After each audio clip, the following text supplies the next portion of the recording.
ಮುಂದುವರೆತಾ DCM DK Shivakumar politics. MUDA case ಬಳಿಕ ಡಿಕೆಶಿ ಅವರ ಹೊರಸೇನೆ ಬದಲಾಗಿಬಿಟ್ಟಿದೆ. ಸೀಕ್ರೆಟ್ ಆಗಿ ಡಿಕೆ ಶಿವಕುಮಾರ್ ಹೆಣೆಯುತ್ತಿರೋ ತಂತ್ರ ಏನು? ಗುಟ್ಟು ಬಿಟ್ಟು ಕೊಡ್ತಾ ಇಲ್ಲ ಕನಕಪುರದ ಬಂಡೆ. ಅಮೆರಿಕ ಪ್ರವಾಸದ ಬಗ್ಗೆಯೂ ಅನೇಕ ಚರ್ಚೆ ಆಯಿತು. ಅಮೆರಿಕಾದಲ್ಲಿ ರಾಹುಲ್ ಗಾಂಧಿ ಜೊತೆ ಸೀಕ್ರೆಟ್ ಮೀಟಿಂಗ್ ನಡೆಸಿದ್ದಾರೆ. ಭಾರತದಲ್ಲಿ ಮಾಡಲಾಗದ ಚರ್ಚೆಯನ್ನ ಅಮೆರಿಕಾದಲ್ಲಿ ಮಾಡಿದ್ರ? ಹಾಗಾದ್ರೆ ರಾಹುಲ್ ಗಾಂಧಿ ಜೊತೆಗೆ ಟಾರ್ಗೆಟ್ ಮಾಡಿದ್ದೇಕೆ ಡಿಕೆ ಶಿವಕುಮಾರ್? ಸಿಎಂ ಸಿದ್ದರಾಮಯ್ಯ ಪರ ಇರುವ ರಾಹುಲ್ ಗಾಂಧಿ, ಮುಖ್ಯಮಂತ್ರಿ ಆಯ್ಕೆ ಸಮಯದಲ್ಲೂ ಸಿದ್ದರಾಮಯ್ಯ ಪರ ರಾಹುಲ್ ಗಾಂಧಿ ನಿಂತ್ಕೊಂಡಿದ್ರು.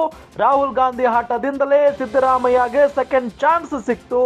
ರಾಹುಲ್ ಗಾಂಧಿ ಸಿದ್ದು ಬಾಂಧವ್ಯಕ್ಕೆ ಹುಳಿ ಹಿಂಡೋ ಪ್ರಯತ್ನನ ಇದು. ಅಮೆರಿಕಾದಲ್ಲಿ ಕೂತು ಸಿದ್ದು ರಾಗ ಬಾಂಡಿಂಗ್ಗೆ ಸ್ಕೆಚ್ ಹಾಕಿದ್ರ? ರಾಗ ಒಬ್ಬರನ್ನ ಸೆಳೆದ್ರೆ ತನ್ನ ಹಾದಿ ಸುಗಮ ಅನ್ನೋ ಪ್ಲಾನ್ ಮಾಡಿದಾರ ಹಾಗಾದ್ರೆ ಡಿಕೆ ಶಿವಕುಮಾರ್ ಅವರು?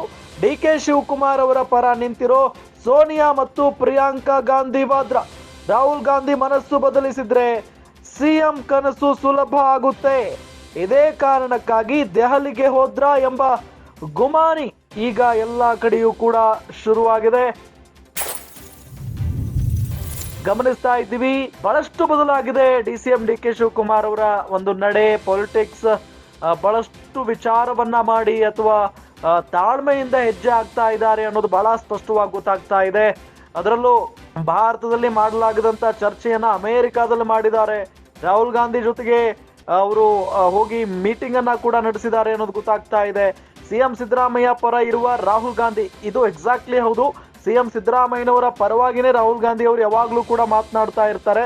ಮುಖ್ಯಮಂತ್ರಿ ಆಯ್ಕೆ ಸಮಯದಲ್ಲೂ ಕೂಡ ಸಿದ್ದರಾಮಯ್ಯನವರೇ ಮುಖ್ಯಮಂತ್ರಿ ಆಗಬೇಕು ಅಂತ ಹೇಳಿ ರಾಹುಲ್ ಗಾಂಧಿ ಹಠ ಹಿಡಿದು ಬಿಟ್ಟಿದ್ರು. ಹಾಗಾಗಿನೇ ಸಿದ್ದರಾಮಯ್ಯನವರಿಗೆ ಸೆಕೆಂಡ್ ಚಾನ್ಸ್ ಸಿಕ್ತು.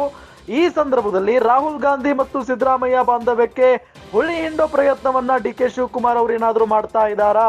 ಹಾಗಾಗಿನೇ ಅವರು ಅಂದ್ರೆ ಅಮೆರಿಕಕ್ಕೆ ಹೋಗಿದ್ರ ಡಿಕೆ ಶಿವಕುಮಾರ್ ಅವರು ಅನ್ನೋ ಒಂದು ಪ್ರಶ್ನೆ ಮೂಡ್ತಾ ಇದೆ ಸಹಜವಾಗಿ.